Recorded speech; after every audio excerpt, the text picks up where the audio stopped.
Well, it says it's live, but I'm not seeing any video. Yeah, that's weird. So, do this. It's just going to look weird. Let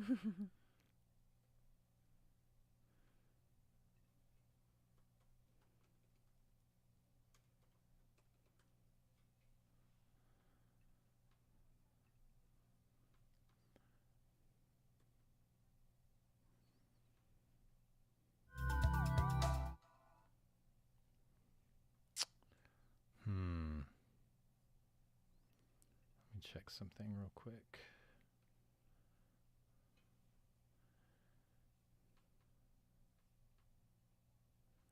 Oh, it looks like it's working here, so okay. I think we're good. Wait, why does it say Ben Tolson is live, though? I don't know. That doesn't make any sense. Because it should be mine. I wonder if it's live on... Maybe it's because it's through the event. But that doesn't make sense because it's set up for yours. Oh, it's on my Facebook. Well, that's... Not what it's supposed to be. I don't know why that's set up that way, but that's okay. As long as it shows up on the event. So I'm going to go check that real quick.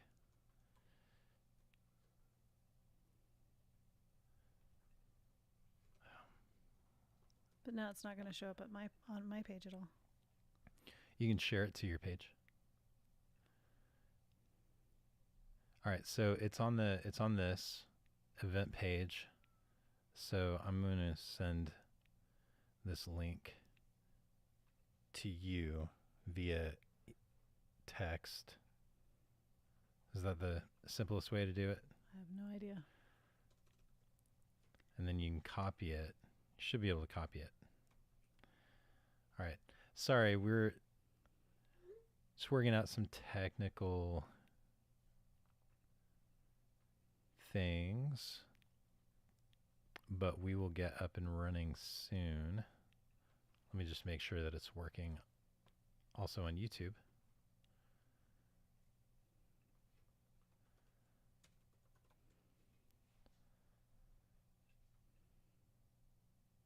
All right. Looks like it's working on YouTube as well. So I think we're good. All right. Okay. Well, I never got the link, so You didn't. I don't know. Let me. It's fine. Well, it's. I think I know why. There's. Oh wait, I may have just gotten it. Oh really? No, I did not. I don't know what's going on. Well, I think my phone is just being weird. So I just texted it to your actual number.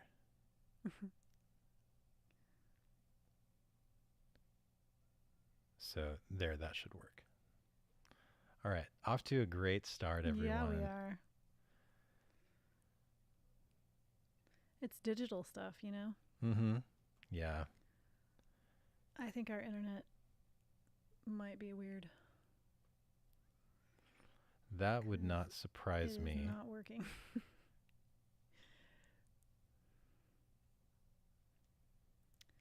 Well, I mean, so it looks like it's working. Maybe it's just this my way. phone. Hey, if you're watching, feel free to leave a comment. Say hey. We'd love to say hey back. Thank you so much for showing up and being here.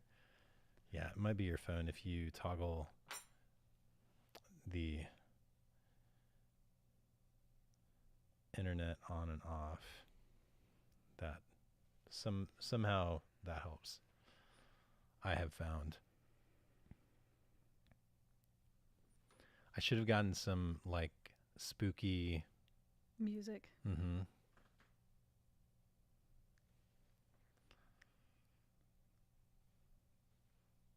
To play in the background. That would have been fun.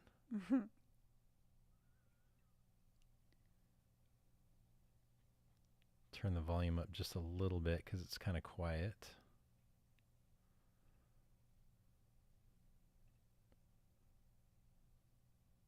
Wonder if, what is that?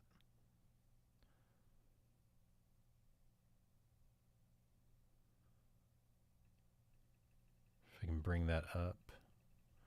Now I'm just doing extra stuff that I don't really need to do, but I just want it to be a good experience. All right, were you able to share it? Yeah, Are kind you of. doing okay? Cool.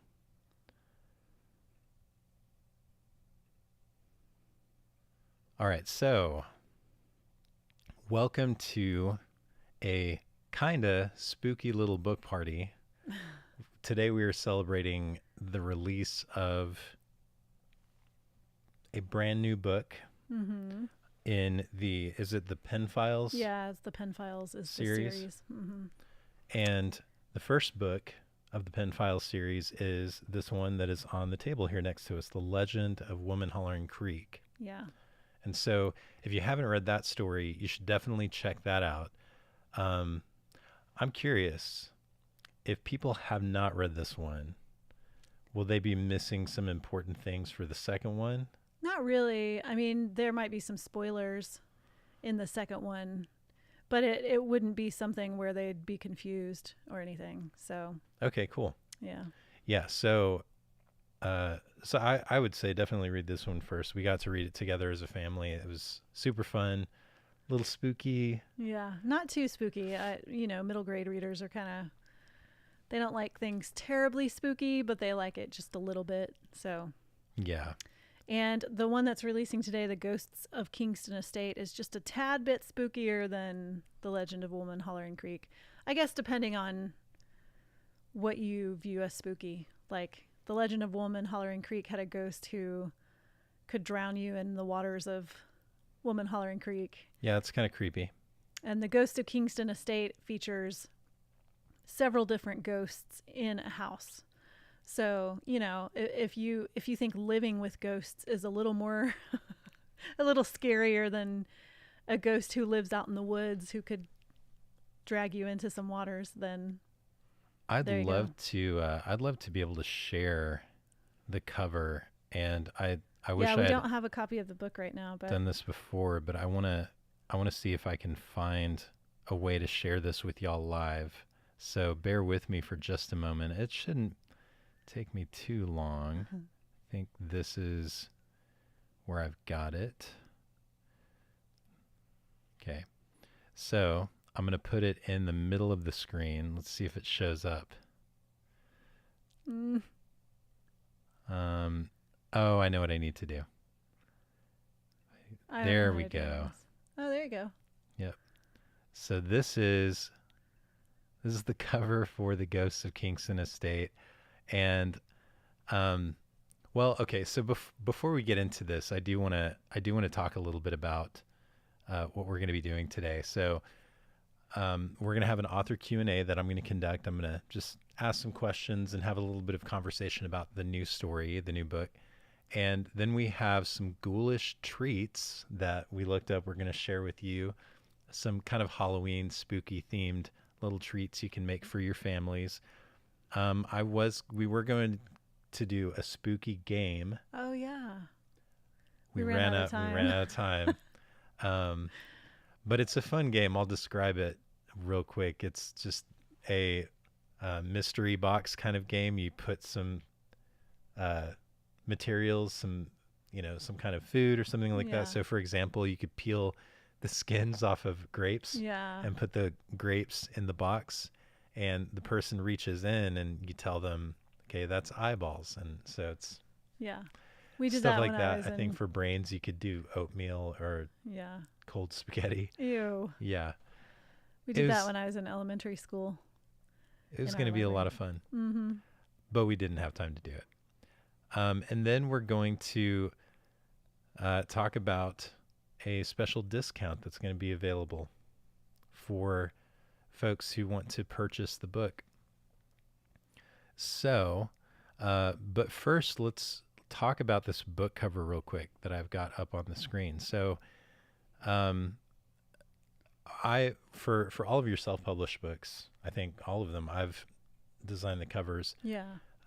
Can you remind me, what was that initial conversation like when you're kind of trying to describe what elements we wanted to include on the front cover without giving away any spoilers? Yeah. Um, Well, the ghosts of Kingston Estate are very hands-on and can, move things and manipulate things. And one of the ghosts in the story is a taxidermist, or he used to be a taxidermist. And so there are these like really creepy animals.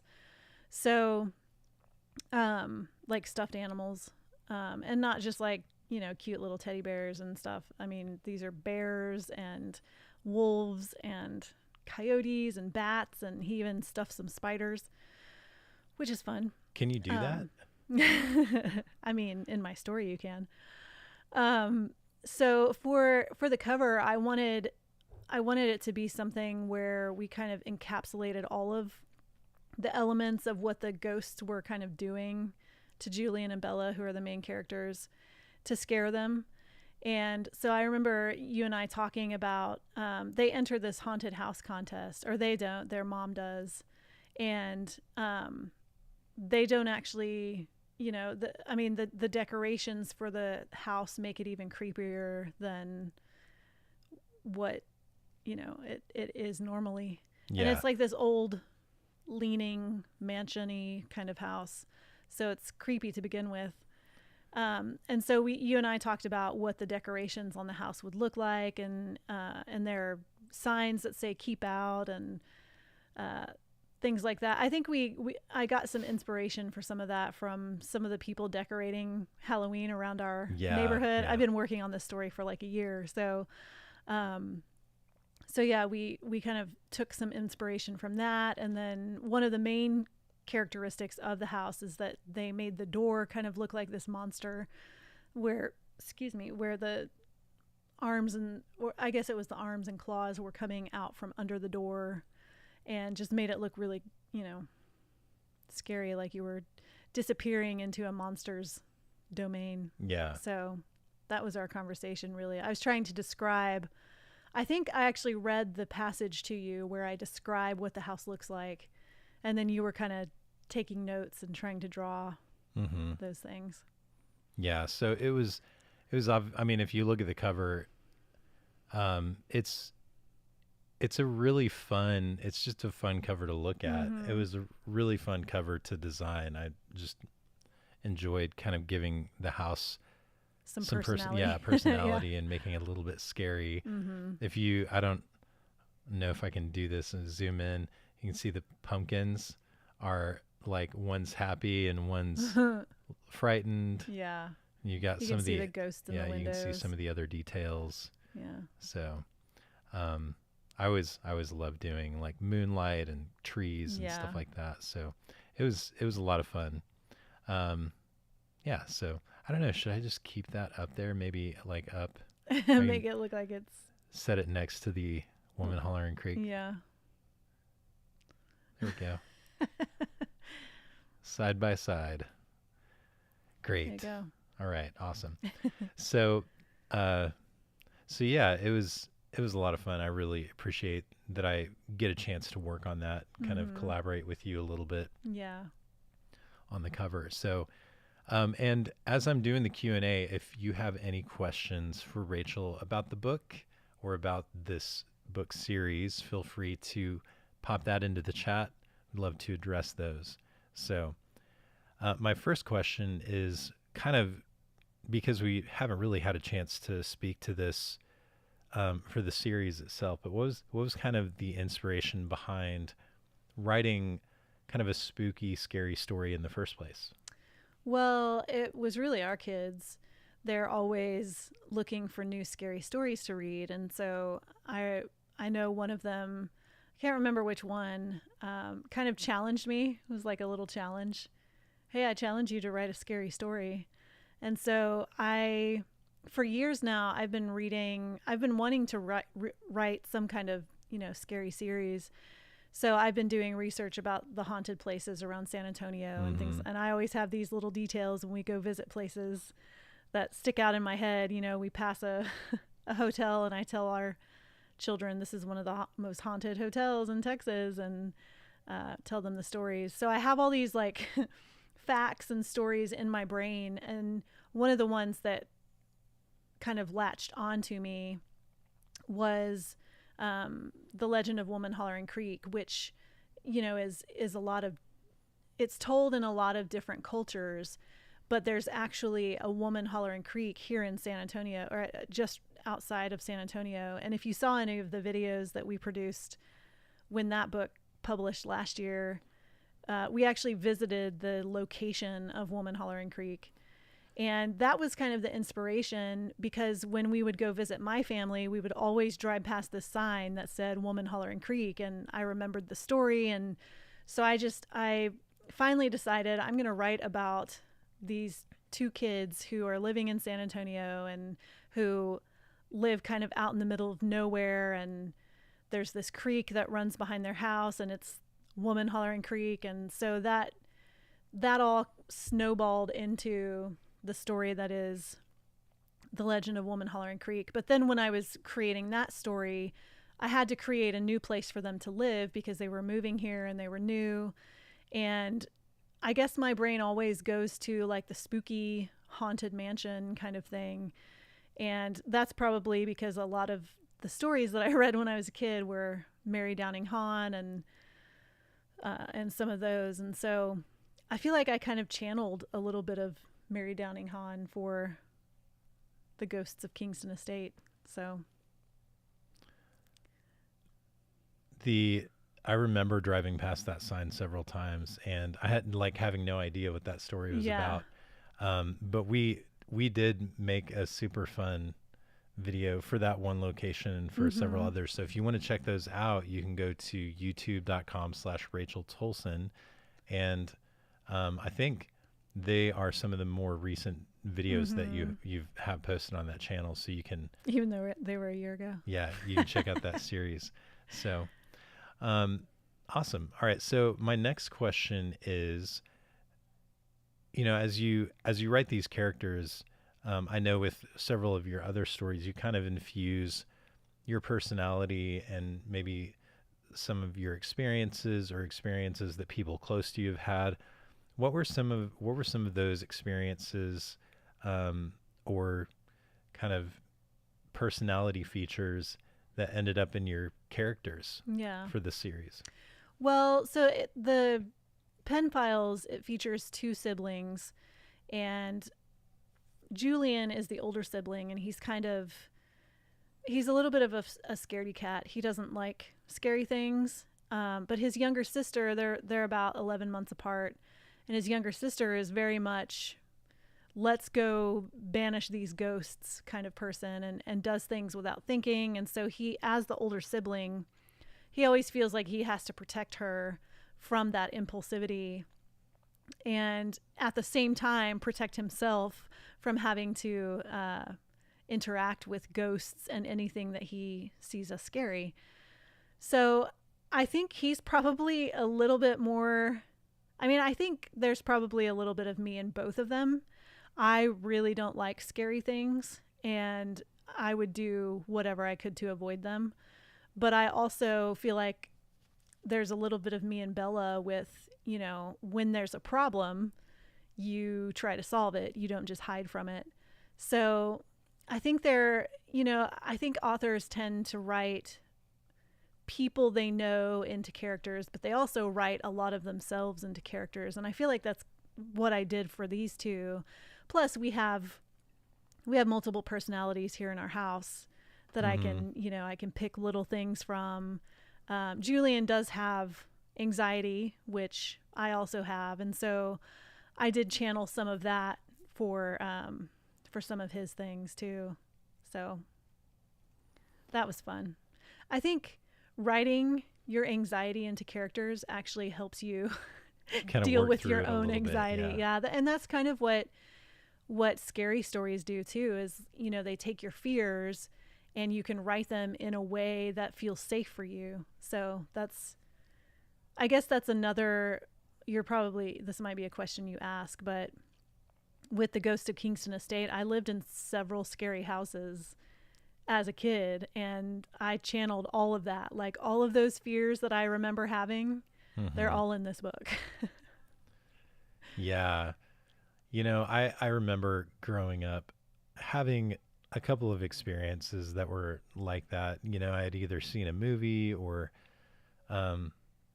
a scary movie and it kind of, gave me nightmares or whatever. But I was surprised at the number of spooky houses you actually lived in Yeah. and the experiences you describe. Um, so I would like It if may you, just be because I had I had an imagination. It may not have been as scary as what I remember, yeah, but um, you could write a memoir about those though, yeah, and I probably. would read it. Um, so another question I have is, thinking back to those experiences as a kid and kind of working working through your anxiety. How do you find a balance when you're writing a story like this, um, between making it spooky for especially for the audience that you're writing for, Mhm. but like not making it too spooky? Yeah. That seems difficult. I grew up reading Stephen King books, Yeah. so there was zero balance there. Yeah. Well, Um, I can't read. I think I made a joke about this on Facebook when I shared this event, and I kind of made it Rachel approved scary. And okay, that's kind of yeah, the level that I have. Like I can't read Stephen King. I can't watch any of those movies. Um there was a Netflix series, what was it called? Oh, Lock and Key, where I could only watch it if you were home, because if I was home alone, I could not. There were shadows that came alive and all. Like I can't do that kind of stuff. So I use my threshold as, because I think I'm maybe trapped in that 12-year-old threshold of this is too scary kind of thing, you know? But yeah, I guess on a more practical note, I do think about things.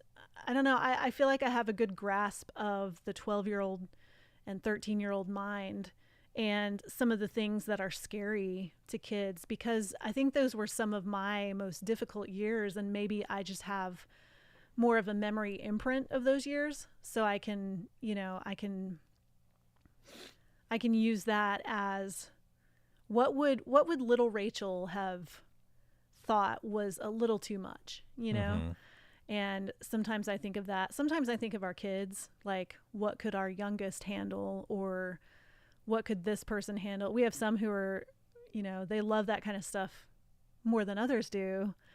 But what about the one who doesn't love it quite as much as the others? What would that one be able to take, So, and it is a pretty difficult line sometimes too, because I don't do any kind of like body horror and stuff where people are yeah, getting mangled. Like I don't do any of that kind of stuff in my middle grade stuff, because it's just, I feel like it's too much for little Rachel.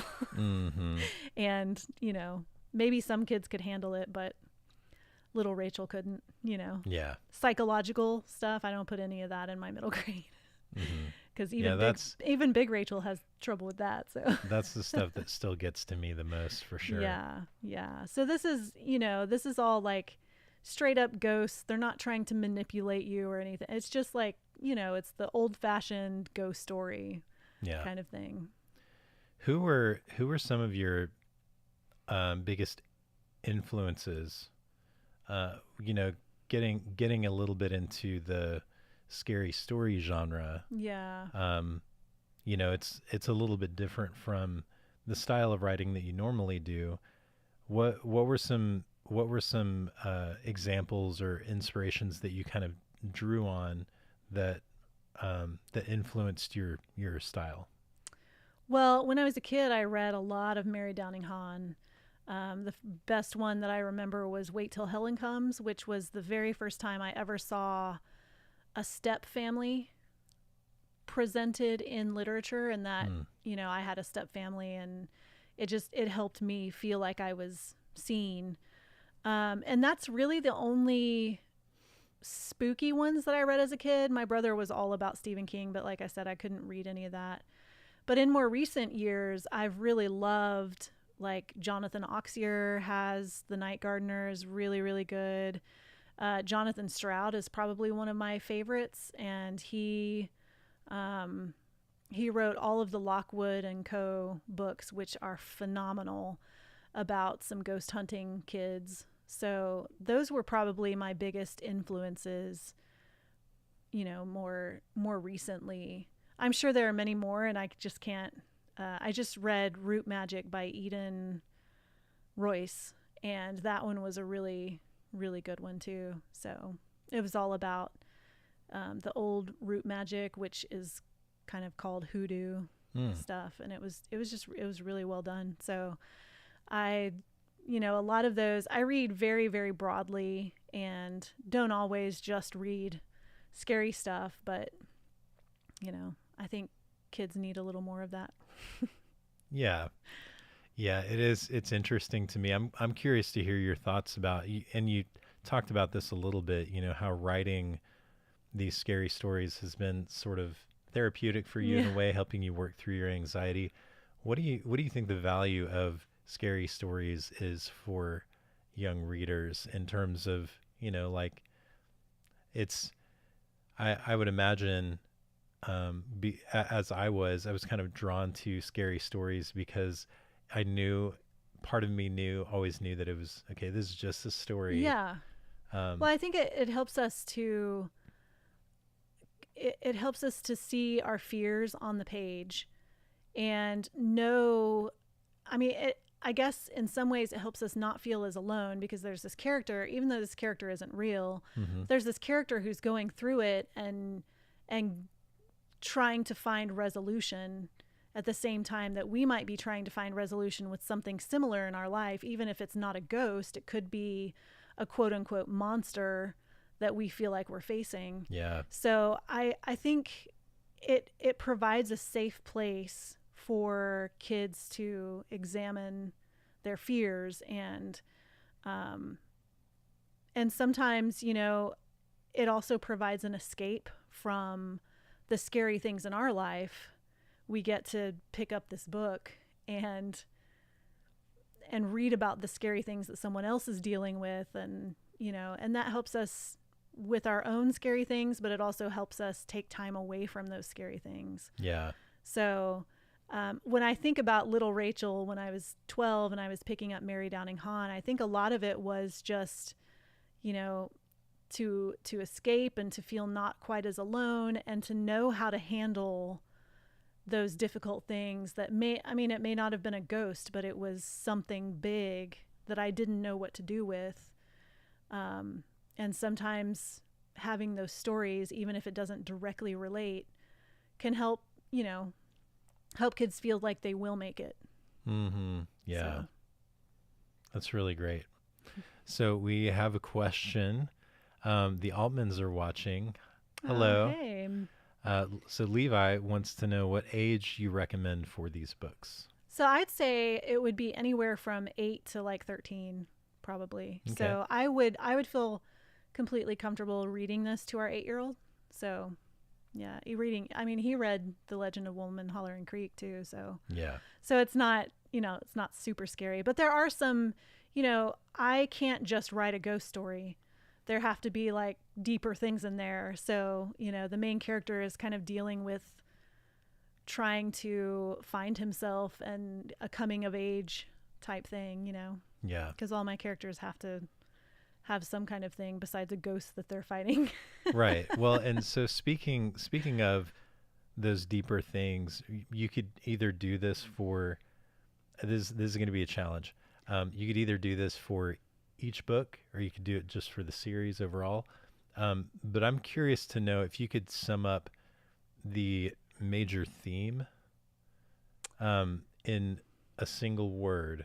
Yeah. What would that word be? And this is I don't know if I could do it in a single word. Yeah, or maybe a sentence. I did come up with, I think for both of them, the main sort of, I don't really try to like write a blatant message into my books, but I think that what you would come away from both of them with is just do what you're afraid to do kind of thing. Because, it follows Julian, who is terrified of dealing with ghosts, but he has to because his, somebody he loves is in trouble or they're in his house and they're not going to be able to escape from them, So it's really just, face your fears and do what you're afraid to do. I think that was I wanted to put that on some, like a mug or a shirt or something. Just because I feel like it's one of those things kids sometimes need help knowing, is that they are more capable than what they know. Yeah. And they can do what they're afraid to do, you know. Very cool. Well, that was way more than one word, but no, that's fine. I love that phrase though, like do what you're afraid to do. Yeah, we'll keep you posted. We'll maybe come up with some kind of a t-shirt or poster or something like that. Okay, so that was it for my questions. Do you have any other thoughts that you would like to share about the book before we move on to our next segment? I don't think so. There will be more in this series. I did want to say that. There will be either a total of 4 or 5. I haven't quite decided yet, but cool. So you will be able to hear from Julie and Bella again, which I guess is a spoiler. They don't die at the end. I'm just kidding. Wow. Wait, you're just kidding about that not being a spoiler? No, they don't die. I'm not going to kill off middle grade. You don't kill off characters in middle grade? Okay. I don't. Maybe other people do. Yeah. I don't. That's terrible. Well, that's good to know. So the next thing we're going to do is we've got some spooky treats. Yeah. Well, I mean, kind of, yeah. Yeah. These are like our brand of spooky things. Like it's mostly clean eating stuff. Yeah. So so it's not like fancy cookies. Yeah. I was wondering if you might want to read an excerpt. Oh, well, I'd have to get my computer. Yeah, if you could like exit stage left and crawl over the couch. If you saw what the actual setup was like in here. Yeah. Or do you have a copy of it that you can access from your phone, or is it just on your computer? It's probably just on my computer. Yeah. But maybe you could text Asa and see if he could bring it to you. It's fine. They don't need to hear an excerpt. Okay, that's fine. I was going to say you could look for that while I'm setting this stuff up. But yeah. Did you see what Cody said? He said they're ghost stories. They could die and still be a part of the series. That's true. Yep. It's very true. That's good thinking right there. Maybe I'll think about that for book 4 or 5. All right, I'm going to move because I'm going to not have that on the screen. We're gonna like prepare it up here on this table. Yeah, so. You want me to move this? Yes. Okay, so the first thing we're going to do is. Do you need the cutting board? Oh, you know what? I do need to have somebody bring me an apple. So I'm gonna text Asa and see if I can get him to do that. Oops. We tried to have everything here, and now we're like blocked in, so we can't. We can't get out. Can't get out. Oops! I just hit my mic too. So it might be. I really want to do the one with the apple though. Oh, you want to do it first? No. Oh. I'm saying like, I would rather do it than not be able to do it because we don't have the apple. Oh, okay. So the first thing we're going to do. It's too bad we don't have any ghosts. We're going to make some bananas. And a banana is it's a ghost banana. All right, hold on one moment.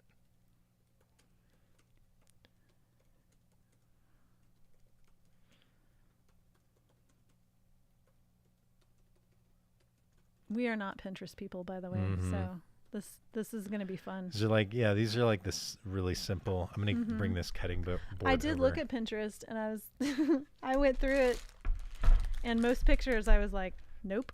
Can you open that for me? Thanks. Nope. Yeah, people get really fancy for Halloween. Actually, that's something interesting. Is one of the opening scene in the Ghosts of Kingston Estate. They're at their birthday party. They have birthdays 2 days apart, so I guess they're more than 11 months apart. But that was one of the first things I did. Was last October, I was looking through Pinterest and I kept seeing all these great Halloween treats. And I was like, I'm going to write it with their birthday party. And their mom made all of these, fun Halloween treats. So I pinned a bunch of Halloween treats. And then there's a character in the Ghost of Kingston Estate who is a retired baker. And so she does a lot in the weeks leading up to Halloween. She creates all these lovely Halloween cakes and cupcakes and cookies. And so I write all of that into it, which is really fun. But we didn't do any of that. We didn't do any of that. These are meant to be things that you can do relatively quickly. Yeah, well, you could do it with kids too. Yeah, and you can do with kids. So the bananas, you got your banana. I'm going to go ahead and open a couple of these. I have the chocolate chips and they smell really nice. Yeah. The peels, by the way, you can use those for the mystery box too. I can't remember what they were supposed to be. Maybe like dead skin or something like that. I can't remember what they did when I was in elementary school. All right. I got a knife. So it's good to do this when you are a little bit hungry because you're going to get just about that much. It's about a third of the banana. I'm trying to see. Okay. About a third of the banana. We'll set that guy up there. That one up there. This might be in the way. No, I guess you can see them now. Yeah, I'm trying to. Oops. Why is those things? There you go. That's Maybe that's a little bit better. Yeah. So I can put him in the middle. Thanks, Asa. Asa just brought us some apples. Can you also please remind the twins and Asher to be a little bit quieter? All right, so you cut it into thirds. You're keeping the top and the bottom, and then the middle part you can go ahead and eat. I don't want to eat it right now. You don't want to eat on camera? No. Okay. Well, so I'll set it aside. It's fine. Okay, so that's step one. You kind of want to make sure that the top is a little bit smooth and rounded, kind of pat down. All right, and then I need 2. Here, I'll just put them right here. Oh, okay, yeah, good idea. These are like little mini chocolate chips. So you find the pointy end, you push the pointy end into the banana. That's 1 eyeball.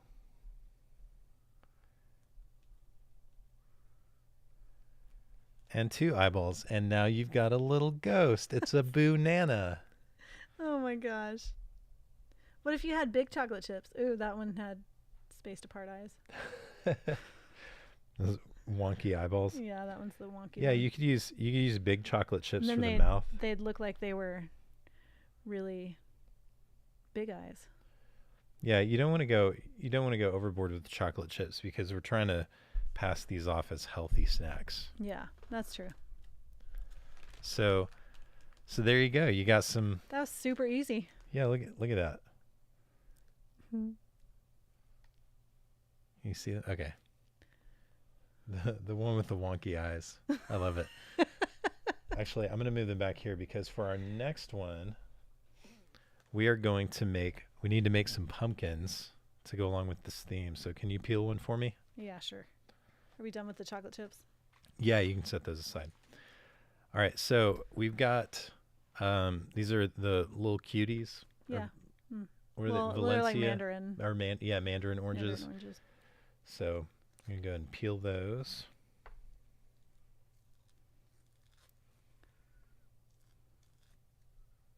I'm like watching Rachel and trying to catch up, but yeah, too I'm a pro at that. Do you want to finish mine? Oh my goodness, I don't know why I'm having such trouble. Let's see if I can. Oh yeah, go ahead and do another one. You can do 2 before I get this one. I did hurt my thumb, so I'm down a thumb. No excuse. Oh, here we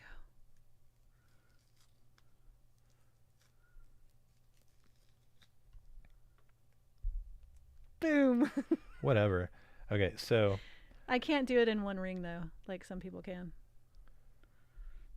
You know, one full thing.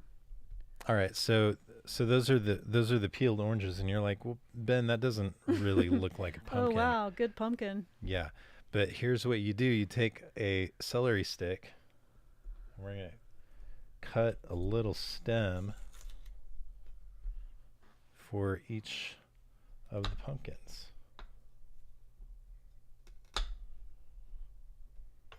You got it? Yeah. So you stick it in there. Look at that. And there you That's go. a vitamin C bomb right there. All right, so we got ghosts. Vitamin A too. Celery has. Yeah. Okay. I won't get into the nutrition. Hey, so you want a banana with a chocolate chip? With one chocolate chip. All right. All right, so this one's a little bit more complicated. Can you open the package of... Marshmallows.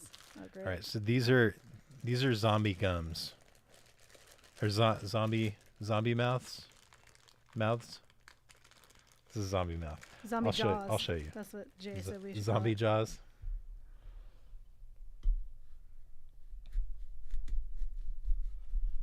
So I'm going to cut the apple, and I want to cut it into some slices.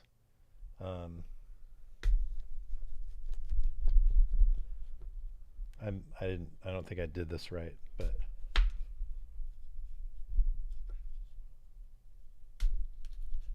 I did a ghost with hair. oh, nice. Just don't cut my finger on the live stream. That's the goal. Okay, so I'm just gonna do 2 zombie mouths. All right. So you cut the apple into slices, all right? And these are the lips. Okay. I don't think I've seen this one, so. And then got the creamy peanut butter. Oh, that wait, I forgot to There's open. a skin of oil on top of it, so just be careful there. Yeah.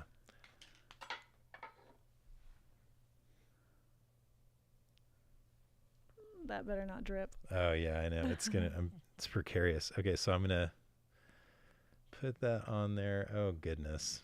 This is not This one's a little messy. This is gonna be messy.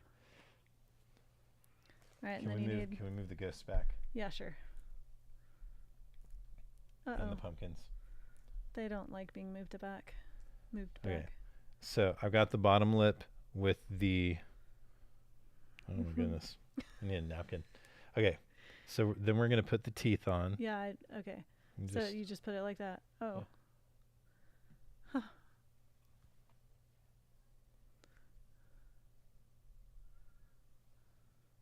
This one is a little less healthy here. Yeah, a little bit less. Okay, now we got to do the top one. You should probably use regular peanut butter. I think we got the, did we get the stir kind? Yeah, I may have gotten the no stir peanut butter. You mean the need to stir? Yeah. Yeah, that's what it looks like. It's kind of oily. Oh, I see. Okay. There we go. So if red lips. If I can, I don't Pink know if I lips. can lift it up or... Yeah, these are kind of messy. Apart. So there you go. I can't open the... Okay. Oh my goodness. You want some marshmallows to go with that? Okay. And then we need to wash it all down. Yeah. Okay. This is a kid-approved drink, by the way. So we've got some sparkling water in lime. Yeah, and it's zero sugar, 0 calorie. And do half and half. And then we have to sweeten it, we're using liquid stevia drops. So this is lemon. So it's going to make this kind of a lemon lime. And this is what's going to sweeten it.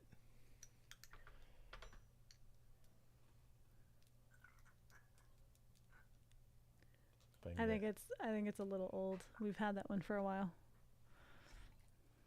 Yours is going to be really sweet. That's a lot. You don't need that much stevia, everybody. All right. And then what makes it spooky? This is Ooh, that's going to be... a witch's brew. So we're going to stir that up. It might be 2 different shades, but... Oh, mine looks really like... That's a witch's brew. Yours is a little... You want me to put more? How is yours? Like it's weird. I put more in it. It's like fluorescent. I'll trade you. I don't want that much food coloring. Okay. And we got some like natural food coloring. It doesn't have the actual like. You can put like oh my gosh, what is it called? Whipped cream on the top too. And I've seen some where they have like the candy worms coming out of it. So. Oh yeah. So this is a witch's brew. It's a witch's brew. I don't know if I want to drink mine. I think I put too much in it. Look at it. The foam is like... You want to mix it up a little bit more? The foam is fluorescent. I'll see how it tastes. Yep. We got to clink it. Drinking food coloring. All right, here we go. Cheers. Cheers. Congratulations. It's not bad. You know, if you're a kid, this is like... It's like a treat. It's like, wow, I'm drinking a... Yeah. If you're an adult, you probably want to put a little bit more stevia in it. Oh, I wouldn't put it in mine. You want mine? A splash of... Did you got too much? Yeah, you put too much stevia in mine. Okay, we'll try it. We'll trade. No, oh, yeah, perfect. yours is very sweet. Yep. All right. Yeah, so sweeten it to taste. Yeah. So there you go. We've got... I'm going to go ahead and... Got the zombie teeth. Yeah. The ghosts. What did you call them? Banana ghosts? Boo-nanas. Boo-nanas. That's right. And the cutie pumpkins. Yep. All right. That was fun. Yeah. Our kids are going to love to eat this. All right. So the last thing since since we're not reading an excerpt, that the sparkling water is going to make me burp now. Oh goodness. So this is actually something I realized later that I didn't get around to setting up completely. Oh, the discount, yeah. Yeah. So how much, do you know off the top of your head, how much the ebook for the Ghosts of Kingston Estate and I think it's $4.99. The Legend of Woman Hollering Creek are? The ebook? I think it's $4.99. Yeah. Both of them. Okay. So that's $4.99. We are going to offer a discount. You could get them for either $3.99 or I'm sorry, $2.99. Like yeah, sorry. You'd either get each of them for $2.99 or you could get both of them for $4.99. I do not have that set up yet. So what I'm going to do is I'm going to leave a comment. What's that? I said right now he's going to set it up. Yeah, I'm gonna set it up right after the live stream, and I'm gonna leave it in a comment, a link where you can go and you can get the ebooks. These are for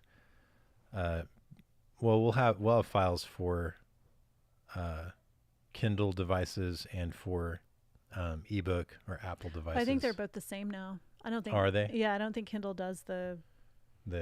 Yeah, they don't have the other thing anymore. Yeah, so I'll set that up and I will leave that in a comment anywhere the video is streaming, YouTube, Facebook, anywhere else we've gotten comments from folks. And Rachel's also going to be sharing that out on her email list. So if you want to make for sure that you don't miss it, you can go to racheltolson.com. And I believe they're at the bottom of the page. Nope, I don't have that set up there. Are you serious? Oh no, I've been plugging people to go to my. If you want to know about what's going on and stuff, my email list is probably the best place because I don't do a whole lot on social media. So I always tell people to sign up for the email list, because that's where you get to see new writing and all of my book recommendations and everything. So it's probably one of the best places to go. If we can tell people where that is. Yeah.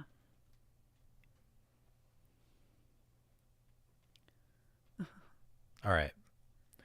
So if you go to racheltolson.podia.com, podia.com, at the bottom of that page, the very bottom of that page is the email list sign up, and you can sign up there, and we'll also send out the information about the book discount. So again, that's $2.99 for each, or you can get both of them for $4.99. And that is a special thing that we're offering for folks who are tuned into the live stream or who are subscribed to Rachel's newsletter, and I will share that with you very soon. Okay. Right. So my apologies for not setting that up sooner. It's been I was having too much fun getting all of these ingredients for the for the little treat thing. Mm-hmm.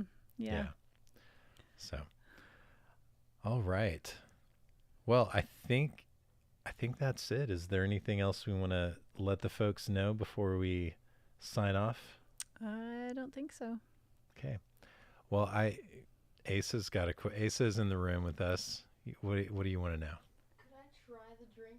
You want to try the drink? Yes. Okay, Asa's going to come. Can you, I don't know, Should I come around? Or can you come around the back so we can get you on camera? Is he allowed to be on camera on my page?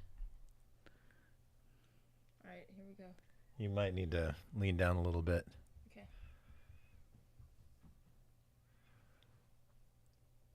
What do you think? Okay, it's really sweet. Try Really mine. sweet? It's got quite a mix of a bunch of different ingredients. And I can smell the lime, Mm-hmm. but it doesn't taste like it smells. It doesn't, yeah.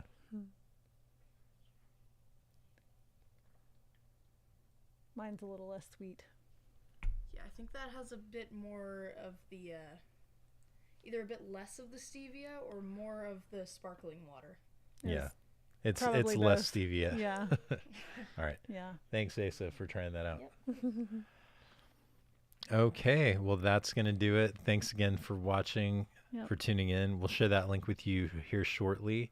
And we hope you have a wonderful and safe Halloween. Yep. And we'll see you next time.